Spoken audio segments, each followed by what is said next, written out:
రహస్యములనన్నిటినీ క్రోడీకరించి మనకి సంహితా రూపంలో ఇచ్చారు.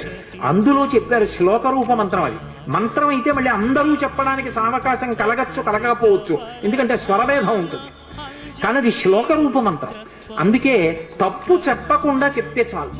హనుమకి ప్రదక్షిణం చేస్తూ నిశ్శబ్దంగా మాట్లాడకుండా ఆంజనేయం మహావీరం బ్రహ్మ విష్ణు శివాత్మకం తరుణార్క ప్రభం శాంతం ఆంజనేయం నమామ్యహం ఈ శ్లోకం చెప్తూ హనుమకి 108 మాటలు ప్రదక్షిణం చేసి వక్కలతో కాని పువ్వులతో కాని అక్షతలతో కాని మాత్రమే లెక్క పెట్టాలి. కాగితం మీద గుచ్చడం పెన్నుతో కొట్టడం అలా చేయకూడదు.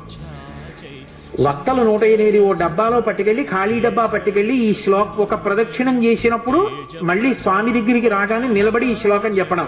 ఆంజనేయం మహావీరం బ్రహ్మ విష్ణు శివాత్మకం తరుణార్క ప్రభం శాంతం రామదూతం నమామ్యహం అండం. ఆ వక్క తీసి పక్క డబ్బాలో వేయడం.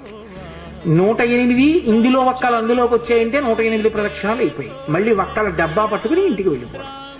హనుమ యొక్క ప్రదక్షిణముల చేత ఆయన అనుగ్రహంతో ఎటువంటి కోర్కెలను కూడా ఆయన తీర్చగలిగిన శక్తి కలిగిన వాడు అని అనుభవించిన పెద్దలు చెప్పిన మాట.